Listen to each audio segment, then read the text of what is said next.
اللہ رب العزت نے ساری کی ساری کامیابیاں اس دنیا کی تھی اور آخرت کی تھی 100% دین پر عمل کرنے میں رکھی۔ دین ہے کیا؟ اللہ کے حکموں کو حضور پاک صلی اللہ علیہ وسلم کے طریقوں سے پورا کرنا، اس کو دین کہا گیا۔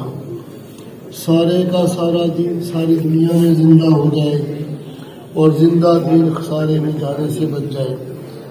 آپ صلی اللہ علیہ وسلم کا ہر امتی اپنے آپ کو سارے عالم کا ذمہ دار سمجھنے والا بن جائے، اس کے لیے اللہ رب العزت نے آپ صلی اللہ علیہ وسلم والی جو مبارک محنت ہے اس کو سبب قرار دیا ہے۔ ختم نبوت کی برکت سے یہ ذمہ داری ہر مسلمان کے کندھوں پر ہے، جس میں بنیادی محنت ہے لا الہ الا اللہ محمد رسول اللہ۔ اللہ سے ہوتا ہے، اللہ کے غیر سے، اللہ کے ارادے کے بغیر کچھ نہیں ہوتا۔ اللہ کرتے ہیں، حضرت محمد صلی اللہ علیہ وسلم کے مبارک اور نورانی اعمال پر کرتے ہیں، اور زندگی کا کچھ پتہ نہیں ہے، ڈوری کسی کے ہاتھ میں ہے، جب چاہے کھینچ لے۔ عقل مند اسی کو کہا گیا جو مرنے سے پہلے پہلے مرنے کی تیاری کر لے، کہ روزانہ جب بھی سورج چڑھتا ہے تو یہ اعلان ہوتا ہے جو نیک کام کرنا ہے کر لے، یہ دن تیری زندگی میں پھر کبھی لوٹ کر نہیں آئے گا۔ جو نیک کام کرنا ہے کر لے، یہ دن تیری زندگی میں پھر کبھی لوٹ کر نہیں آئے گا۔ دو فرشتوں میں سے ایک فرشتہ کہتا ہے او نیکی کے کرنے والے متوجہ ہو اور آگے بڑھ، دوسرا فرشتہ کہتا ہے او برائی کے طلبگار بس کر اور آنکھیں کھول۔ پھر دو فرشتوں میں سے ایک فرشتہ کہتا ہے یا اللہ مال کے خرچ کرنے والے کے مال میں برکت عطا فرما، دوسرا کہتا ہے یا اللہ مال کے رو کے رکھنے والے کے مال کو برباد فرما۔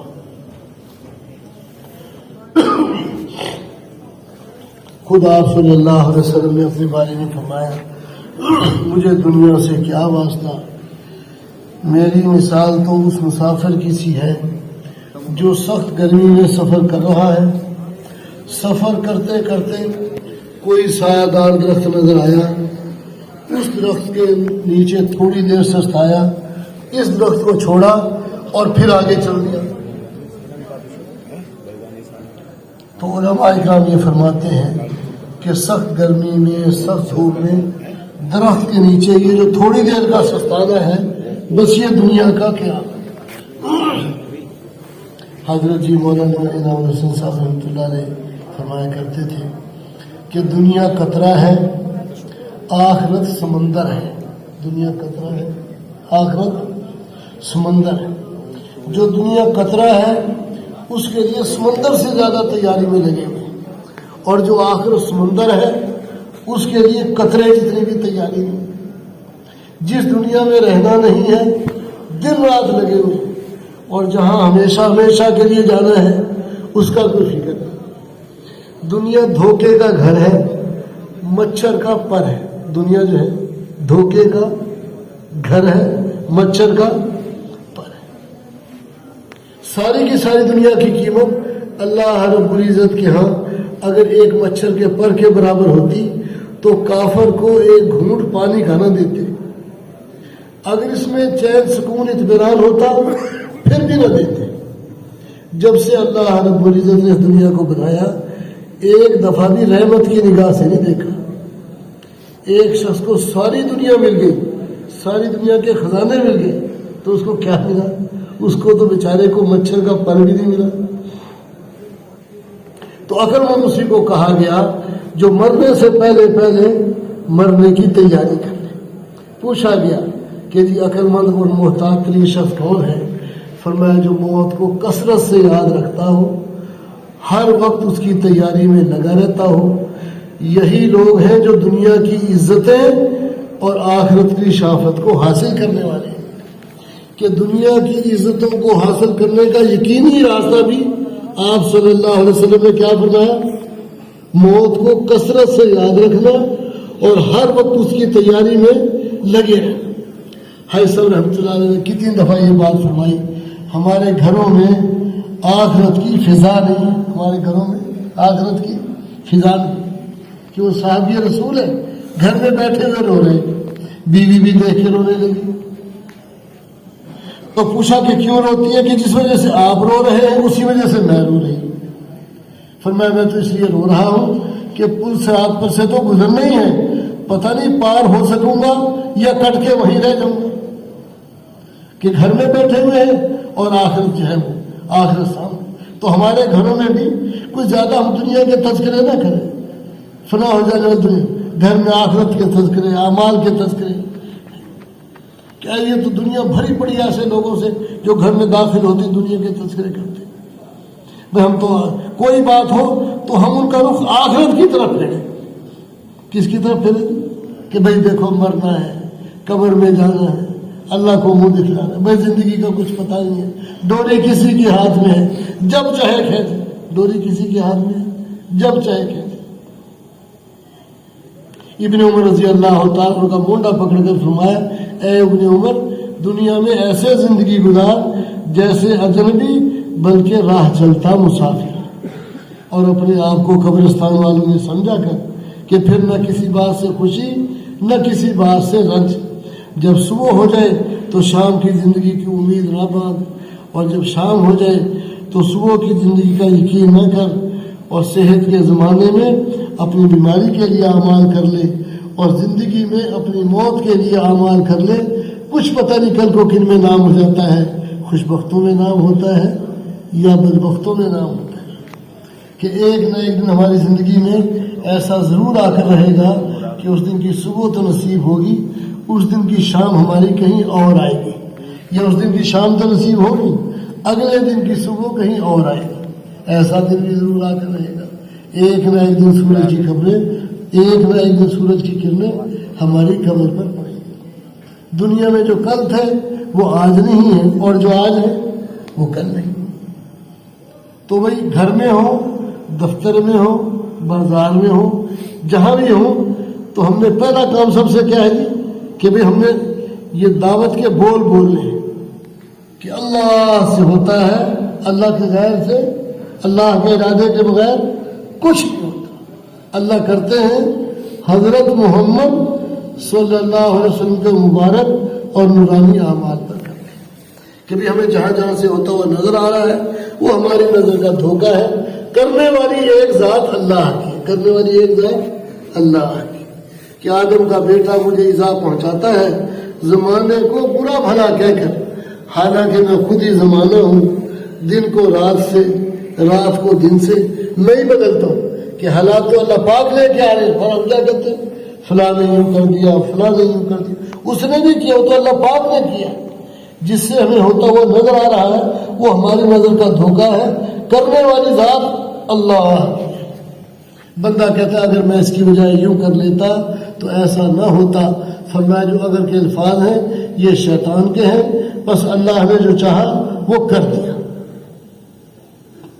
کہ اگر اللہ پہ ایسے توکل کر لے جیسے توکل کرنے کا حق ہے تو اللہ پھر ایسے روزی عطا فرمائے جیسے اللہ پرندوں کو روزی عطا فرماتے ہیں، کہ وہ اپنے گھونسلوں سے نکلتے ہیں، اپنے گھروں سے نکلتے ہیں، ان کے پوٹے، ان کے جو میدے ہیں وہ خالی ہوتے ہیں، اور جب شام کو آتے ہیں تو ان کے پوٹے جو ہے وہ پوٹے جو ہیں ان کے بھرے ہوئے ہوتے ہیں، بھرے ہوئے ہوتے ہیں۔ تو یہ جو زبان کے بول ہیں بھائی میں بھی اس کا محتاج ہوں، ہمارے یہ دلوں کے اندر اتر گئے۔ بقول مولانا جمیل صاحب رحمۃ اللہ علیہ کے کہ صحابہ کے اور ہمارے اس میں کوئی زیادہ فرق نہیں تھا، بس ایک بالشت کا فرق تھا کہ بھئی ہمارے یہ زبان کی نوک پر ہے بول، ان کے یہ بول دلوں کے اندر اترے ہوئے تھے۔ اچھا کیسے اتریں گے؟ کیسے کہ ایمان یقین جو بنے گا وہ تو ایمان یقین کی دعوت کے دینے سے بنے گا۔ کوئی بول ہماری زبان سے ایسا نکلنے نہ پائے جس سے اللہ کے غیر سے ہونا ثابت ہو۔ کہیں کوئی بات چل رہی ہے بھائی دیکھو کرنے والی ذات اللہ کی ہے، اللہ کی ذات بابرکات سے ہماری نگاہ ہٹنے نہ پائے۔ اللہ کرتے ہیں حضرت محمد صلی اللہ علیہ وسلم کے مبارک اور نورانی اعمال پر کرتے ہیں۔ آپ صلی اللہ علیہ وسلم تو وہ ہستی ہے کہ بعد خدا بزرگ توئی قصہ مختصر، اللہ کے بعد آپ صلی اللہ علیہ وسلم کا درجہ ہے۔ محترم حاجی صاحب رحمۃ اللہ علیہ یہاں اسلام آباد کا اجتماع تھا، تو اس سے پہلے چند ساتھی بیٹھے ہوئے تھے، تو فرمانے لگے اس بات کی ہم سے چوک ہوئی کہ جس قوت کے ساتھ ہم نے لا الہ الا اللہ بیان کیا، اس قوت کے ساتھ ہم محمد رسول اللہ بیان نہ کر سکے۔ وجہ تخلیق کائنات کہ حضور ابھی دنیا میں تشریف نہیں لائے، آپ کے پیدا ہونے میں 50-55 دن باقی ہیں، تو ابرا لشکر لے کے آیا ہاتھیوں والا گرانے کے لیے بیت اللہ کو۔ اللہ نے اس کو جو ہے پرندوں سے چھوٹی چھوٹی کنکریاں گروائی اور کھائے ہوئے بھوسے کی طرح سے کر دیا، تو قریش مکہ کی عزت، ان کا ادب و احترام پورے حجاز میں اور پورے عجم میں پہلے سے کئی گنا زیادہ ہو گیا کہ ان کے ساتھ تو واقعتاً اللہ کی غیبی مدد ہے۔ حالانکہ یہ تو مشرک تھے اور یمن والے اہل کتاب تھے، تو دیکھا جائے تو مدد تو اہل کتاب کی کرنی چاہیے تھی، لیکن یہ نبی آخر الزماں وجہ تخلیق کائنات تشریف لا رہے، تو یہ دنیا والوں کو بتانا تھا، دنیا والوں کو بتانا تھا۔ اچھا، آپ کی والدہ محترمہ فرماتی ہیں کہ جب آپ صلی اللہ علیہ وسلم ابھی پیدا نہیں ہوئے تھے تو جو ہے مجھے کوئی بوجھن نہیں ہوتی تھی، کوئی متلی نہیں ہوتی تھی، اور جو ہے جب آپ کی والدہ محترمہ چلتی تھی تو اس بادل سایہ کرتے تھے، اور چلتی تھی تو پتھر جو تھے وہ پیروں کے نیچے نرم ہو جاتے تھے، پتھر جو تھے وہ نرم، اور جسم سے خوشبو نکلتی تھی۔ ایک دفعہ دادا جان نے کہا کہ تمہیں خوشبو لگائی؟ کہ نہیں، میں نے خوشبو لگائی، میں نے خوشبو لگائی۔ اور جب آپ صلی اللہ علیہ وسلم پیدا ہوئے تو آپ کی والدہ محترمہ فرماتی ہیں میرے جسم سے نور نکلا جس سے ملک شام کے محلات روشن ہو گئے، اور بصرہ شہر کے اندر چلنے والے اونٹوں کی گردنیں تک مجھے دکھائی دی۔ شاہ کسریٰ کا جو چونے اور پتھر سے دنیا کے مضبوط محلات میں سے ایک محل تھا، اس کے 14 کنگرے ایک دم گر گئے، بحیرہ صحابہ خشک ہو گیا، اور جو ہے 1000 سال سے جو آتش کدے میں آگ جل رہی تھی وہ آتش کدہ بجھ گیا۔ ایک سمندر کی مچھلیوں نے دوسرے سمندر کی مچھلیوں کو جا کر آپ صلی اللہ علیہ وسلم کے پیدا ہونے پر مبارکباد دی، اور جو ہے وہ ایک یہودی مکے کے اندر آیا، اس نے کہا قریش میں آج کوئی بچہ پیدا ہوا ہے؟ انہوں نے کہا کوئی بچہ پیدا نہیں ہوا، کہ نہیں جا کے تحقیق کر کے مجھے بتاؤ۔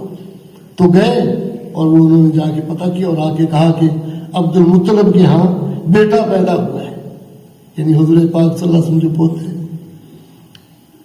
کہانی مجھے دکھاؤ۔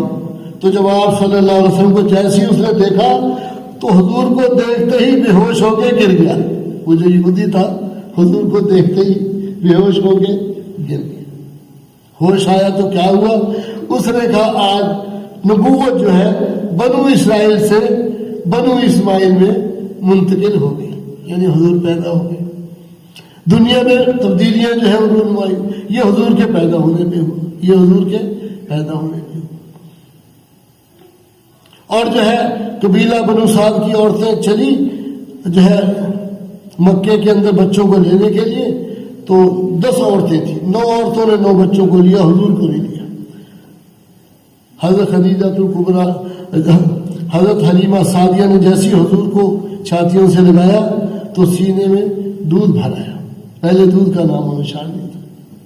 ایک طرف کا دودھ پیا تو چہرہ مبارک دوسری طرف کیا کہ وہ نہیں پیا، یہ تو میرے رضائی بھائی کا ہے، وہ نہیں پیا میرے رضائی بھائی کا ہے، پہلے دن سے انسان۔ اب یہ سواری جو مکے کی طرف آتی ہے سب سے پیچھے تھی، جیسے حضور سوار ہوئے تو یہ سواریاں ایک سواری کو کاٹا، پھر دوسری کو کاٹا، پھر تیسری کو کاٹا، کیسے تمہیں ساری سواریوں کو کاٹ کے آگے نکل گئی کہ اچھا تمہیں سواری بدل لی کہ نہیں، سواری نہیں بدلی، سوار بدل گیا۔ اور جب حضور اس گھر میں داخل ہوئے، اللہ کی رحمتوں برکتوں نصرتوں سے حضرت حلیمہ سعدیہ کا گھر بھر گیا کہ حضور یتیم تھے، سینے سے لگایا، اس گھر میں داخل ہوئے، اللہ کی رحمتوں برکتوں نصرتوں سے وہ گھر بھر گیا۔ مولانا محمد عمر پالوپور صاحب ہم فرمایا کرتے تھے آج آپ صلی اللہ علیہ وسلم کا لایا ہوا مبارک دین وہ یتیم ہے کہ بھئی ہم نے اس کے ساتھ کیا معاملہ کیا ہوا ہے کہ اسلام صاحب آپ مسجد میں جا کے بیٹھ جائیں، اگر ہمیں وقت ملا تو دن میں 5 دفعہ، ورنہ جمعے کے جمعے، ورنہ عید بقرعید کو مل لیا کریں گے، آپ ہماری خوشی غمی میں، مرنے جینے میں، اٹھنے بیٹھنے میں، شادی بیاہ میں آپ کو دخل اندازی دینے کی ضرورت نہیں ہے۔ تو فرماتے تھے جو آپ صلی اللہ علیہ وسلم کے لائے ہوئے مبارک دین کو اپنے سینے سے لگائے گا، اللہ کے حکموں کو نبی پاک صلی اللہ علیہ وسلم کے طریقوں سے پورا کرے گا، اپنے گھر میں ان طریقوں کو جاری و ساری کرے گا، اس کا گھر بھی اسی طرح سے اللہ کی رحمتوں برکتوں نصرتوں سے بھر جائے گا۔ اور پھر جو ہے آپ صلی اللہ علیہ وسلم عزم کے پہاڑ تھے، ایک ایک کے پیچھے مارے مارے پھرتے تھے، ایک ایک کے پیچھے مارے مارے پھرتے تھے۔ اور جب بہت ساری پیشکشیں کی گئیں تو کہا کہ یہ تو وہ کہہ رہے ہیں جو ان کے بس میں ہے، اگر یہ وہ کر دیں جو ان کے بس میں نہیں ہے، یعنی ایک ہاتھ پہ میرے لا کے سورج رکھ دیں، ایک ہاتھ پہ لا کے میرے چاند رکھ دیں، پھر بھی میں اس کام سے باز نہیں آؤں گا۔ اور پھر اشارہ کر کے فرمایا کہ یا تو یہ گردن کٹ کے رہے گی یا یہ پیغام پہنچ کر رہے گا۔ تو ختم نبوت کی برکت سے یہی ذمہ داری اللہ نے میرے آپ کے سب کے کندھوں پر ڈالی ہوئی۔ تو ایمان یقین جو بنے گا وہ ایمان یقین کی دعوت کے دینے سے بنے گا، اور اس میں مضبوطی آئے گی قربانی کے ساتھ، مضبوطی آئے گی قربانی کے ساتھ، ہر حال میں دعوت دینا، جہاں اٹھیں بیٹھیں جہاں موقع ملے۔ اللہ سے ہوتا ہے، اللہ کے غیر سے، اللہ کے ارادے کے بغیر کچھ نہیں ہوتا۔ اللہ کرتے ہیں حضرت محمد صلی اللہ علیہ وسلم کے مبارک اور نورانی اعمال پر کرتے ہیں کہ ایمان یقین جو بنے گا وہ ایمان یقین کی دعوت کے دینے سے بنے گا، اور مضبوطی کس سے آئے گی؟ قربانی، ہر حال میں دعوت دینا۔ اور قربانی کون سی؟ ابراہیمی قربانی۔ اچھا جی، ابراہیمی قربانی کیا ہے؟ کیا وہ ایک قربانی نہیں بلکہ وہ قربانیوں کا دور ہے، قربانی پر قربانی، قربانی پر قربانی، کہ ابھی تو آگ میں ڈالے گئے تھے، ساتھ ہی جو ہے ملک بدل کر دیے گئے، ملک سے نکال دیے گئے۔ اچھا جب ملک بدل ہوئے تو بیوی بھی چھین لی گئی، بیوی بھی چھین لی گئی، کہ یہ نہیں کہا اللہ میاں سانس تو لے لوں، ابھی تو آگ میں ڈالا گیا تھا، ملک بدل ہوا، بیوی چھین لی گئی۔ اللہ کا ضابطہ یہ ہے، اللہ قربانی مانگتے تو ہیں مگر قربان ہونے نہیں دیتے، حالات بھی خود ہی لاتے ہیں، استعداد بھی خود ہی پیدا کرتے ہیں۔ آگ میں ڈلوایا، جلنے نہیں دیا، بیوی گئی تو ضرور، عملی طور پر کیا ہوا کہ گئی نہیں، ایک اور کو لیا۔ تو ہر حال میں دعوت ہے کہ اللہ سے ہوتا ہے، اللہ کے غیر سے، اللہ کے ارادے کے بغیر کچھ نہیں ہوتا۔ دلوں کے یقین ٹھیک ہو جائے اور جسموں سے نکلنے والے اعمال ٹھیک ہو جائیں۔ اور اعمال کے اندر جو بڑا عمل ہے وہ نماز کا ہے کہ اللہ کی مدد حاصل کرو صبر کے ساتھ اور نماز کے ساتھ۔ یہ دو ہتھیار دیے ہیں اللہ نے اپنی مدد کو کھینچنے کے لیے، ایک صبر اور ایک نماز۔ صبر میں یہ بھی شامل ہے کہ جب حال آ جائے تو اللہ کے علاوہ کسی کو نہیں بتانا، اور پھر اعمال میں لگنا ہے۔ اور پھر اعمال میں کب تک لگنا ہے؟ جب تک اللہ پاک ہمارا مسئلہ حل نہیں کر دیں۔ جب یقین اللہ کی ذات پر ہوگا تو پھر حال کے آتے ہی یہ شخص عملوں میں لگتا ہوا نظر آئے گا، شکلوں میں لگتا ہوا نظر نہیں آئے گا، اور عملوں میں بھی اس وقت تک لگا رہے گا جب تک اللہ پاک اس کا مسئلہ حل نہیں کر دے۔ جیسے انس بن مالک رضی اللہ تعالیٰ کا باغ خشک ہو رہا تھا تو نماز پڑھی، اللہ سے مانگا، اور جو ہے غلام سے کہا دیکھو کو بادل کا نام و نشان، اس نے کہا کوئی بادل کا نام و نشان نہیں۔ تو دوبارہ نماز پڑھی، پھر اللہ سے مانگا، کہا دیکھو کوئی بادل کا نام و نشان، کہ کوئی بادل کا نام و نشان۔ پھر تیسری دفعہ نماز پڑھی، اللہ سے مانگا، پھر کہا دیکھو کوئی بادل کا نام و نشان، اس نے کہا کوئی بادل کا نام و نشان نہیں۔ تیسری یا چوتھی دفعہ جب دیکھا تو اس نے آ کے کہا کہ پرندے کے پر کے برابر بادل نمودار ہوا ہے، پرندے کے پر کے برابر بادل نمودار ہوا ہے۔ یہ اندر گئے، اللہ سے مانگتے رہے مانگتے رہے، اور جو ہے حتیٰ کہ بادل آئے اور بارش برسی، جب دیکھا کہا صرف آپ کے باغات ہی پر بارش ہوئی ہے، اس کے علاوہ کہیں بارش نہیں۔ وہ جو صحابی رسول کو ڈاکو نے قتل کرنا چاہا تو وہ نماز پڑھ کے پھر کب تک اللہ سے مانگتے رہے؟ جب تک چوتھے آسمان کے فرشتے کو اتروا کر ڈاکو کو قتل نہیں کروا دیا، اس وقت تک اللہ سے مانگتے رہے، اس وقت تک اللہ سے مانگتے رہے کہ وہ تو سجدے میں پڑ جاتے تھے، اس وقت تک اللہ سے مانگتے رہتے تھے جب تک وہ زمین سے پانی کے ابلنے کی آواز آنی شروع نہیں ہو جاتی تھی۔ یہ ہے کہ اعمال سے زندگیاں بنتی ہیں اور اعمال سے مسئلے حل ہوتے ہیں، کہ جو شخص اوقات کی پابندی کے ساتھ نماز ادا کرتا ہے اللہ اس کو اپنی ذمہ داری پر جنت میں داخل فرمائیں گے۔ اب ہر شخص مسلمان، اب ہر مسلمان اللہ کی ذمہ داری میں آ جائے، اس کے لیے ہمیں کیا کرنا ہوگا؟ ایک ایک بھائی کی منت سماجت خوشامد درآمد کر کے اس کو نماز میں کھڑا کرنا ہوگا، تاکہ ہر مسلمان اللہ کی ذمہ داری میں آ جائے۔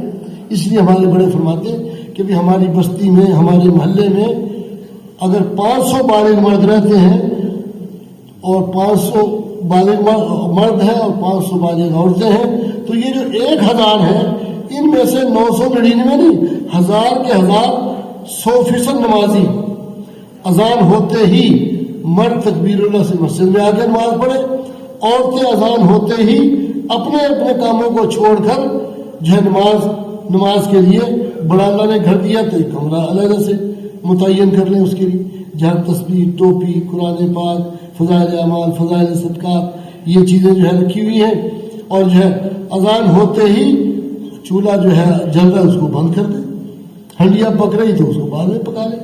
تو پہلے جو تو ان کو بھی اسی طرح سے تکبیر اللہ کی نسبت سے ثواب ملے گا جیسے مردوں نے اذان کہتے ہی وہ مسجد کے اندر گئے تھے۔ تو ایسی فضا گھروں کے اندر آخرت کی فضا ہو، اعمال کی فضا ہو، اور گھر میں بھی کوئی بے نمازی نہ رہے، ہمارے بازاروں میں، ہماری مارکیٹوں میں کوئی بے نمازی نہ رہے، کہ حال کے آتے ہی ہم امنوں کے اندر تو جو ہے اس لیے اللہ جزائے خیر دے اپنی مساجد کو ہم نمازیوں سے بھر دیں، ہماری مسجد کے 100% لوگ نمازی بن گئے۔ اچھا، جو 100% نمازی ہیں وہ 100% نمازی مسجد میں تعلیم کا جو حلقہ ہمارے ہاں ہوتا ہے آدھا گھنٹہ پونا گھنٹہ، اس تعلیم کے اندر جو ہے اہتمام سے بیٹھے، اور یہ جو 100% تعلیم میں بیٹھنے والے ہیں یہ 100% جو ہے عمومی گشت 100% عمومی گشت کے اندر شرکت کریں۔ اور جو ہے ہماری مسجد میں 5 گلیاں ہیں اور 20 ساتھی روزانہ 8 گھنٹے 6 گھنٹے 4 گھنٹے 2.5 گھنٹے دیتے، 4 کی جوڑیاں بن گئی 5 گلیوں میں۔ اچھا جی، عمومی گشت تو آپ لوگوں نے اپنی گلی کے اندر ہی کرنا ہے، لو جی اب 4 یہ اور 6 اور ساتھی تیار کیے، اب ایک کی بجائے 5 عمومی گشتیں، 5 بیرونی گشتیں، اور جہاں ہر ہفتے 5 سے روزہ جماعتیں، اور ہر مہینے 3 چلے کی 5 جماعتیں، اور انہی ہر گلی سے پھر ملکوں کی جماعت، کہ حضرت جی مولانا انعام رسول صاحب رحمۃ اللہ فرماتے تھے جیسا نشانہ باندھیں گے ویسی اللہ کی مدد آئے گی، ہمت مردہ مدد خدا۔ تو اپنی مساجد کو حضور پاک صلی اللہ علیہ وسلم کی محنت کے اعمال سے شب و روز آباد کریں۔ دعوت ہے، تعلیم و تعلم ہے، ذکر و عبادات ہے، حضور والے طریقے سے حسن سلوک کرنا جس میں خدمت ہے، تو ہماری ہر مسجد نبوی کی طرز پر حضور کی محنت والے اعمال سے آباد ہو جائے، اور ہمارا ہر گھر جو ہے وہ مسجد کی شاخ بن جائے، مسجد کی شاخ۔ اس کے لیے گھروں میں بھی اعمال کی فضا، آخرت کی فضا، گھر کا ہر فرد روزانہ ایمان یقین کی دعوت دے، دوسروں کو تیار کرے، گھر میں روزانہ مشورے ہوں ساری دنیا میں سارے دین کا کیا ہے، اور جو ہے روزانہ تعلیم کا حلقہ گھر کے اندر اہتمام کے ساتھ وقت متعین کر کے، اور سیکھنے سکھانے کی فضا گھروں کے اندر، اور مساجد بھی ہماری حضور کی محنت والے اعمال سے جو ہے آباد ہوں۔ جن کو اللہ نے فرصت دی ہے تو وہ جو ہے کھانا اور سونا گھر میں کر لے، باقی سارا وقت تو اپنی مسجد کو، کہ مولانا ظاہر شاہ صاحب رحمۃ اللہ فرماتے تھے ہم اعمال دعوت کو غالب کریں، پھر فرماتے تھے اعمال دعوت کو غالب کرنے سے کیا ہو رہا، ہر ساتھی روزانہ 13 گھنٹے دے حضور کی محنت والے اعمال، تو اعمال دعوت، تو جن کو اللہ نے فرصت دی ہے وہ تو بہت آسانی سے کھانا سونا گھر میں، باقی جو حضور کی محنت والے اعمال سے ہماری مساجد جو ہے وہ آباد ہوں۔ اب اس میں ہم نے خود بھی آنا ہے اور دوسروں کو بھی تیار کرنا، خود بھی آنا ہے اور دوسروں کو بھی تیار کرنا ہے۔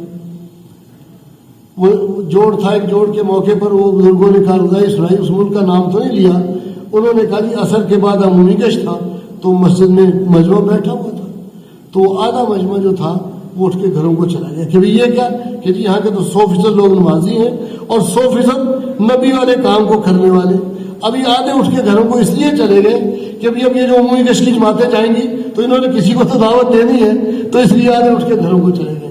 تو 38 جماعتیں عمومی گشت کی بنی، کتنی بنی جی؟ 38 جماعتیں عمومی گشت کی بنی، تو یہ ان کو لے کے پھر مسجد کے اندر آئے۔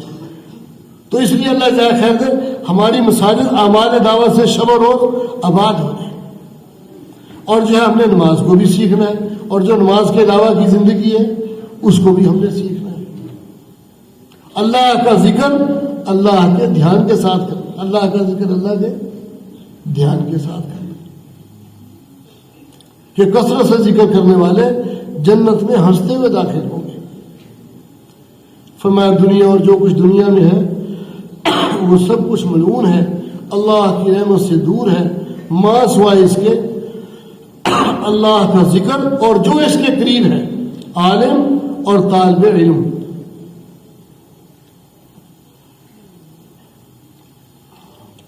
استغفار، درود شریف اور تیسرا کرنا، ایک تسبیح صبح اور ایک تسبیح شام، ایک تسبیح صبح اور ایک تسبیح شام، اور یہ کم از کم ہے، پھر اس کو بڑھاتے ہیں۔ محترم صاحب فرماتے تھے 6 تسبیحات، 9 تسبیحات، 12 تسبیحات، 15 تسبیحات، 18 تسبیحات، کہ جو استغفار کی کثرت کرتا ہے اللہ ہر تنگی میں سے راستہ عطا فرماتے ہیں، ہر غم سے نجات عطا فرماتے ہیں، ایسی جگہ سے روزی عطا فرماتے ہیں جہاں سے اس کو گمان بھی نہیں ہوتا، اور ہر غم سے اللہ خوشیاں نصیب فرماتے ہیں، ہر غم سے اللہ پاک خوشیاں نصیب فرماتے ہیں۔ کہ نور علیہ السلام نے اپنی قوم سے کیا کہا؟ مولانا ضیاء الدین صاحب رحمۃ اللہ علیہ یوں بیان کیا کرتے تھے، ایک دفعہ تکیہ مسجد میں شب جمعہ میں یہ فرمایا کہ اے میری قوم، ایک کام تم کر دو 6 کام اللہ پاک کر دیں۔ اے میری قوم، ایک کام تم کر دو 6 کام اللہ پاک کر دیں، کہ تم اللہ سے اپنے گناہوں کو بخشوا لو، سچی توبہ کر لو، تو اللہ تمہاری گناہوں کو معاف کر دیں گے، اور آسمانوں سے اللہ تمہیں موسلادھار بارشیں عطا فرمائیں گے، اللہ تمہیں بیٹے ہی بیٹے عطا فرمائیں گے اور مال بھی عطا فرمائیں گے، اللہ پاک تمہیں باغات عطا فرمائیں گے اور باغات میں بہتی ہوئی نہریں بھی اللہ عطا فرمائیں گے۔ تو بھئی استغفار کی کثرت، استغفار کی کثرت، اور پھر یہ کہ بھئی جو ہے سبحان اللہ والحمد للہ ولا الہ الا اللہ واللہ اکبر ولا حول ولا قوت الا باللہ العلی العظیم، ایک دفعہ پڑھا تو ایک تسبیح کا دانہ گرا ہے، پھر دوسری دفعہ پڑھا تو دوسری دفعہ تسبیح کا دانہ گرا ہے۔ یہ نہیں ہے کہ کلمہ تو یہ تیسرا کلمہ پڑھا تو ایک دفعہ اور دانے کتنے گرا دیے وہ نہیں جانتے۔ فرمائیے یہ کلمات جو ہیں سبحان اللہ والحمد للہ ولا الہ الا اللہ واللہ اکبر، یہ باقیات الصالحات ہیں۔ اللہ اکبر، عرش کے گرد اپنے پڑھنے والے کا نام بھینی بھینی آواز سے لے کے گشت کرتے ہیں۔ کیا تم یہ نہیں چاہتے تمہارا تذکرہ اللہ کے ہو؟ یا اللہ یا اللہ۔ اور پھر درود پاک، درود پاک جو ہے اس کا اہتمام، کہ احسانات تو ہمارے اوپر ماں باپ کے بھی ہیں، رشتہ داروں کے بھی ہیں، اماں ابا کے بھی ہیں، لیکن اللہ کے رسول صلی اللہ علیہ وسلم کے احسانات تو سب سے زیادہ ہیں۔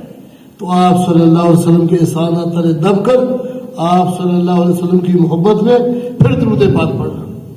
فرمایا روشن رات یعنی شب جمعہ کی رات جو آج گزری، اور روشن دن یعنی جمعے کا دن، کثرت سے مجھ پر درود پڑھا کرو، کہ جو مجھ پر کثرت سے درود پڑھتا ہے میں اس کے لیے دعا بھی کرتا ہوں، میں اس کے لیے استغفار بھی کرتا ہوں۔ یا اللہ، کتنی بڑی بات، کتنی بڑی بات۔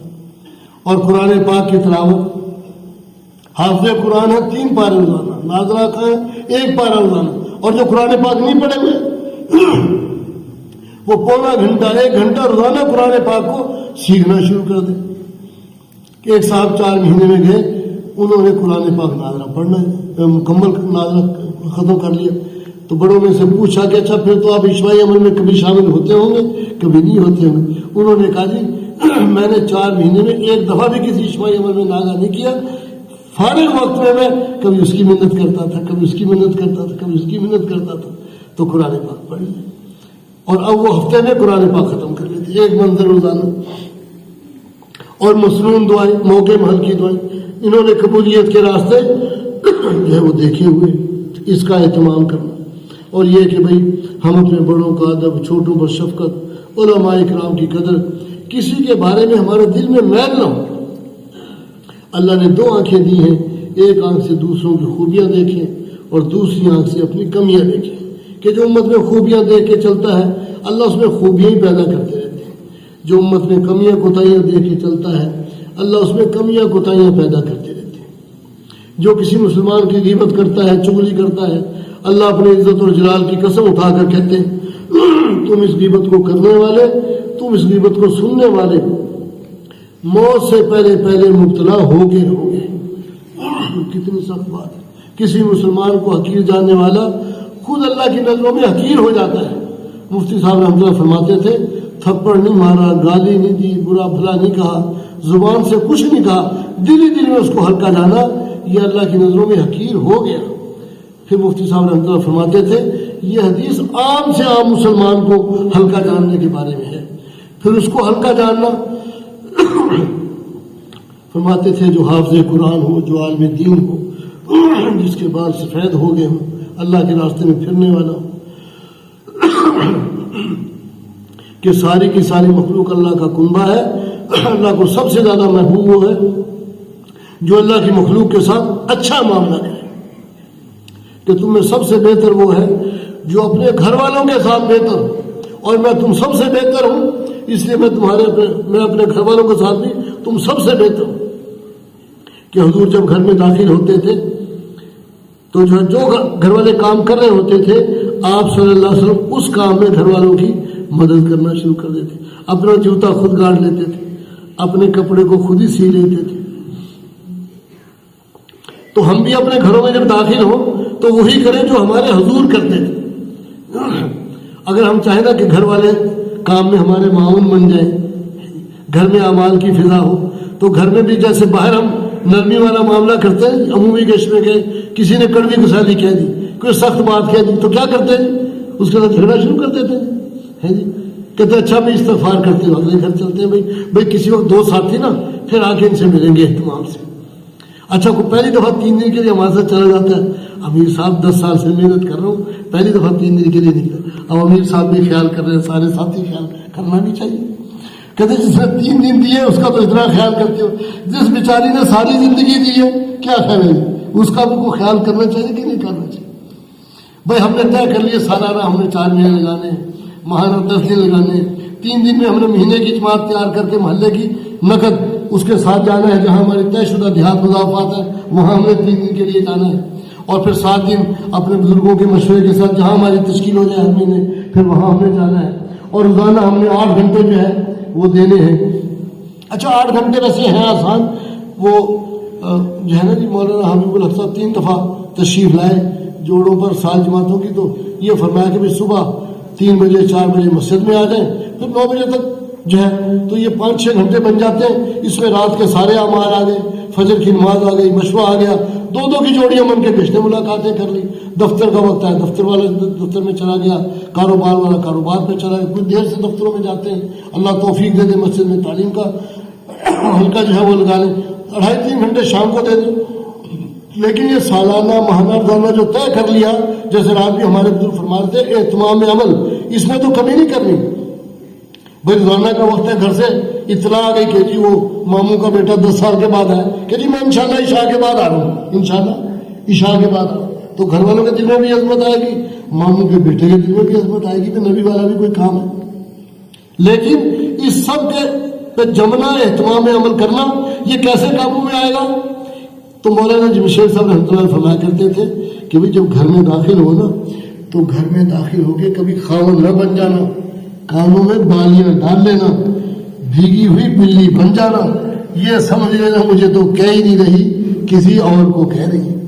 اور کبھی کبھی کہنا بھائی وہ کرایہ دے دے، میں نے آج بازار جانا ہے، تو وہ باقی عورتیں پوچھیں گی تیرا خاوند کہاں جاتا ہے کہ کرایہ بھی تجھ سے لے کے جاتا ہے۔ اس نے کہا جب سے اس نے جو ہے سالانہ 4 مہینے کر دیے، ماہانہ 10 دن کر دیے، روزانہ مسجد کو دینا زیادہ شروع کر دیا، جتنا یہ اعمال میں زیادہ لگ رہا ہے نا، یہ اتنا ہی نرم ہوتا جا رہا ہے، میں کچھ بھی کہتی رہوں یہ میرے آگے بولتا ہی نہیں ہے۔ تو باقی عورتیں بھی کہ اچھا پھر تو اپنے خاوندوں کو ہم بھی اس کے لیے تیار کریں۔ گھر میں جب داخل ہو نا تو ایسے عید کا سما ہو، نواسا ادھر سے دوڑا ہوا آ رہا ہے، پوتا ادھر سے دوڑا ہوا آ رہا ہے، بیٹا ادھر سے دوڑا آ رہا ہے، بیوی جلدی جلدی، گھر میں ایک عید کا سما بنا ہے جی۔ آخرت کی فضا، اعمال کی فضا بھی ہو، لیکن ایسا ماحول ہو کہ بھئی جیسے عید کا سما ہو گیا۔ تو اس پہ ہم نے خود بھی آنا ہے، اور پھر گھر کے اب اس میں کوئی بات ہو تو ان کا رخ آخرت کی طرف پھیرنا ہم، اور یعنی ہمارا گھر جس محلے میں ہے گویا یوں سمجھے جیسے کہیں جماعت چلی جائے تو اس پورے محلے میں فضا بن جاتی ہے، اللہ نے ہماری اس محلے میں تشکیل کی ہے۔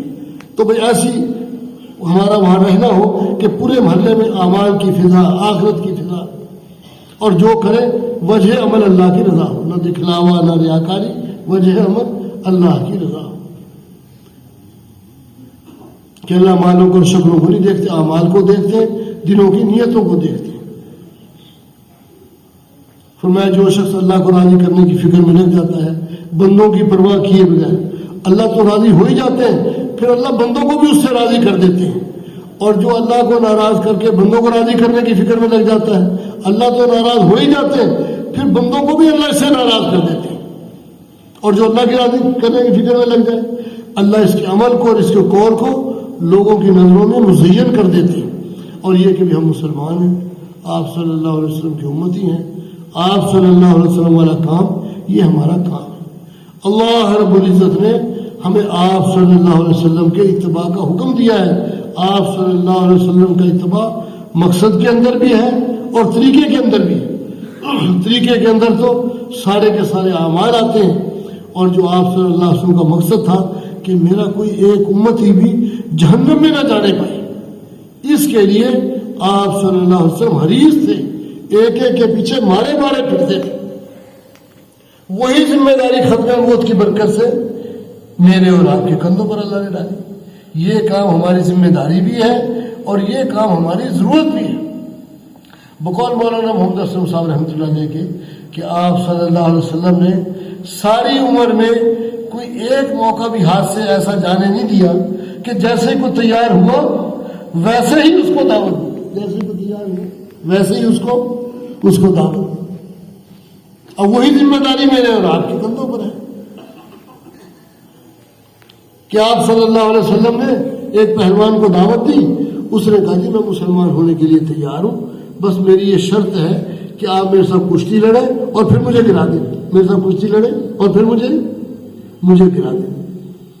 تو مولانا اسلم صاحب رحمۃ اللہ فرمایا کرتے تھے میں قربان جاؤں اس ہستی کے، ساری عمر میں کبھی ایک دفعہ بھی کشتی نہیں لڑی ہو، لیکن ایک آدمی جہنم کی آگ سے بچ جائے، اللہ اس سے راضی ہو جائے، اس کی آخرت ٹھیک ہو جائے تو کشتی لڑنے کے لیے تیار ہو گئے۔ بقول ہمارے بزرگ ہیں شیخ الحدیث، وہ فرماتے ہیں کہ آج کوئی بڑے سے بڑا عالم ہو، بڑے سے بڑا کوئی بزرگ ہو، اس کو کوئی آدمی آ کے یہ کہے کہ یہ آپ ذرا باہر آ جائیں مسجد سے باہر اور میرے ساتھ ذرا کشتی لڑ لیں، اگر آپ نے مجھے گرا دیا نا تو میں یہیں سے 4 مہینے کے لیے نقد چلا جاؤں گا، کیا خیال ہے؟ کوئی کرے گا جی؟ لیکن وہ ہستی جو اللہ اور مخلوق کے درمیان میں واسطہ ہے، کشتی لڑنے کے لیے تیار ہو گئے کہ اللہ اس کی آخرت ٹھیک ہے، کشتی لڑی، آپ صلی اللہ علیہ وسلم نے اس کو گرا دیا۔ اس نے کہا مجھے سمجھ نہیں آئی کون سا دور گیا، اب اگر مجھے گرا دے تو مسلمان ہو جاؤں گا، تو دوبارہ آپ صلی اللہ علیہ وسلم نے اس کو گرا دیا۔ اس نے کہا مجھے پتہ ہوتا میں کشتی کا فن ہی نہ سیکھتا، مجھے تو سمجھ ہی نہیں آئی آپ نے کون سا دور لگایا، اب اگر مجھے گرا دے تو میں مسلمان ہو جاؤں گا۔ تو آپ صلی اللہ علیہ وسلم نے 3 دفعہ پھر اس کو گرا دیا۔ اس نے کہا مجھے سمجھ آ گئی آپ نے کون سا دور لگایا، کلمہ پڑھا اور مسلمان، کلمہ پڑھا اور مسلمان ہو گیا۔ تو اللہ جزائے خیر دے ہم بھی کوئی موقع ہاتھ سے جانے نہ دیں، جہاں اٹھے بیٹھے جہاں موقع ملے. کچھ وقت تو ہمیں مسجد کو طے کر دیا، وہ تو دینے ہمیں حضور کی محنت والے اعمال کو ہے. اور جو ہے باقی بھی اس کے علاوہ بس جو موقع ملے تو وہ انہی بولوں کو بول لیں. کوئی موقع ہاتھ سے پتہ نہیں کون سے بول کسی کے کان میں پڑ جائیں اور اس کی زندگی بدلنے کا ذریعہ بن جائے، زندگی بدلنے کا ذریعہ بن جائے. پھر آپ صلی اللہ علیہ وسلم کی دعائیں ہیں، خوش و خرم رہے وہ انسان، پھلے پھولے وہ شخص، سرسبز و شاداب رہے وہ شخص جس نے میری ایک بات سنی اور اس کو محفوظ کیا اور جوں کا توں دوسروں تک پہنچا دیا. کہ کائنات میں حسین ترین بول تو اسی شخص کے ہیں جو لوگوں کو اللہ کی طرف بلاتا ہے، پورے دین کی دعوت دیتا ہے، اور جن اعمال صالحہ پہ یہ خود عمل کرتا ہے، جن اعمال صالحہ کی یہ دوسروں کو دعوت دیتا ہے، خود بھی ضرور اس پہ عمل کرتا ہے کہ یہی ہے میرا راستہ. میں بلاتا ہوں لوگوں کو اللہ کی طرف سوجھ بوجھ کے ساتھ، حکمت بصیرت کے ساتھ. میرا بھی یہی راستہ ہے. جنہوں نے میرا اتباع کیا، جو میرے اوپر ایمان لائے، ان کا بھی یہی راستہ ہے. تو جو آپ صلی اللہ علیہ وسلم کا راستہ ہے وہ ہمارا راستہ ہے، جو آپ صلی اللہ علیہ وسلم کا درد اور غم ہے وہ ہمارا درد اور غم. صحابہ کی زندگی ہمارے لیے پیمانہ ہے، نمونے کی طرح سے، کہ جب لوگوں نے زکوٰۃ کے حکم میں کچھ کمی بیشی کی کوشش کی، محترم حاجی صاحب رحمۃ اللہ فرمایا کرتے تھے زکوٰۃ کا انکار نہیں کیا تھا، ترتیب بدلنے کی کوشش کی تھی. تو صدیق اکبر رضی اللہ تعالیٰ عنہ سب کو لے کے نکل گئے اور کیا کہا، اینقص الدین والحی، دین میں کمی آ جائے اور ابو بکر زندہ رہے، کہ دین کے احیاء کے بغیر ابو بکر زندہ نہیں رہ سکتا. کہ جو حضور کے زمانے میں اونٹ دیتا تھا، ساتھ رسی بھی دیتا تھا زکوٰۃ کی، ابھی اونٹ تو دیتا ہے رسی نہیں دیتا، میں اس کے ساتھ بھی جہاد کروں گا. گویا کہ دین کا پورا اونٹ موجود تھا، صرف رسی غائب ہوئی تھی. تو سب کو لے کے نکل گئے. 3 دن اور 3 راتیں مسجد نبی علیہ السلام میں ایسے گزری کہ پورے مدینہ پاک میں کوئی شخص اذان کہنے والا نہیں تھا. سب کو لے کے نکل گئے. اور آج کیا حال ہے؟ آج تو دین کا پورا اونٹ غائب ہے، صرف رسی موجود ہے. 5 ارکان میں سے ایک رکن بھی پوری امت میں زندہ نہیں ہے. 5 ارکان میں سے کلمے کے الفاظ پوری امت میں زندہ نہیں ہے. پاکستان جیسا ملک جس میں ہزاروں لاکھوں جماعتیں مراکز سے اور ریوڑ سے نکلتی ہیں ہر سال، ابھی وہ سال کی جماعت پیدل کے پچھلے مہینے کام کر کے آئی. انہوں نے کہا جی کچھ تقریباً 200-250 لوگوں کو ہم نے کلمہ یاد کروایا جن کو کلمہ ہی نہیں آتا تھا، جن کو کلمہ ہی نہیں آتا تھا. اور جو ملکوں کا حال ہے جیسے مشرقی یورپ کے ممالک ہیں کہ بھی البانیہ ہے تو مسلمانوں کا ملک، لیکن 90% سے زیادہ مسلمان ایسے ہیں جن کو کلمے کے الفاظ ہی نہیں آتے، جن کو کلمے کے الفاظ ہی نہیں آتے. نماز جمعہ پڑھنے کے لیے کچھ ساتھی چلے، ایک مسجد میں گئے تو تالا لگا ہوا تھا وہاں البانیہ میں، دوسری مسجد میں گئے تالا لگا ہوا تھا، تیسری مسجد میں گئے تالا لگا ہوا تھا، چوتھی مسجد میں گئے تالا لگا ہوا. یہ نماز جمعہ کا حال ہے. تو باقی والوں کا کیا حال ہوگا؟ پھر جنوبی امریکہ کے ممالک ہیں، وہاں کے حالات آدمی سنے تو کلیجہ منہ کو آتا ہے کہ بھئی 500 سال پہلے کچھ 70 لاکھ عرب وہاں گئے تھے، اگر وہی اسلام پر باقی رہتے تو کروڑوں میں ہونے چاہیے تھے. اب وہ کروڑوں میں نہیں ہے، لاکھوں میں نہیں ہے، چند ہزار کہیں نظر آتے ہیں. تو ان حالات میں تو مفتی صاحب رحمۃ اللہ فرماتے تھے نفیر عام کا حکم ہے. پھر اللہ نے تو ہمیں ساری دنیا کے انسانوں کے لیے اور قیامت تک آنے والی نسلوں کے لیے بھیجا ہے. اور شیطان ہمیں کیا سمجھاتا ہے کہ بس اللہ میاں میں تو میری ایک یہ بیوی اور یہ میرے 4-5 بچے، بس میں تو اس کے لیے ہوں. اللہ نے بھیجا ساری دنیا کے انسانوں کے لیے اور قیامت تک آنے والی نسلوں کے لیے. مولانا جمشید صاحب رحمۃ اللہ علیہ فرمانے لگے ایک دفعہ کہ اللہ نے کیا فرمایا کہ تم بہترین امت ہو، تمہیں ساری دنیا کے بسنے والے انسانوں کے لیے بھیجا ہے. کرنا کیا ہے؟ امر بالمعروف اور نہیں منکر. دعوت و تبلیغ والا کام تو کھاؤ گے کہاں سے، پہنو گے کہاں سے. فرمانے لگے تمہیں تو شاید یہ ضرورتیں نہ ہو، مجھے تو ساری ضرورتیں. تو فرمانے لگے اللہ نے وہ مسئلہ بھی ساتھ ہی حل کر دیا کہ جس ذات بابرکات کا تم پیغام لے کر جاؤ گے وہ ذات بابرکات اپنی قدرت سے تمہارے اس دنیا کے بھی کام بنائے گی اور آخرت کے بھی کام بنائے گی. تو اس لیے اللہ جل خیال ہے اس کام سے نسبت ہو جائے، تعلق ہو جائے. اس کے لیے تو 4 مہینے ہیں، اور پھر کرنا تو ہم نے ساری زندگی ہے، اس کو سیکھتے ہوئے کرتے رہنا، یہ تو ساری زندگی. تو جن کے 4 مہینے نہیں لگے وہ تو 4 مہینے نقل لکھوائے گا، جن کے 4 مہینے لگ چکے وہ بھی ہر سال 4 مہینے، اور اب وہ بھی 4 مہینے ابھی سے کر دیں، وہ تو زیادہ حقدار ہے. تو بھائی 4 مہینے نقد مسجد وار جماعتیں فرمائیں. جی ماشاء اللہ، 4 مہینے کی جماعتیں مسجد وار نقد آئے تھے شب جمعہ کے لیے، 4 مہینے کی نقد. جی ماشاء اللہ. جی بھائی ایک آخری درخواست ہے، جیسی توجہ سے بات سنی نا بھائی، وہ مغفرت کا اعلان آخر میں ہوتا ہے، ابھی بعد میں دعا ہوگی تو سب ساتھی بیٹھے رہے. جی ماشاء اللہ، اللہ بہت معجزہ ہے بھائی، دعا تک تو سب ساتھی تشریف فرمائیں. جی ماشاء اللہ. یہ تو وہ مجمع جو رات بھر اللہ سے مانگتے رہے، دعائیں کرتے رہے، شب گزاری کی.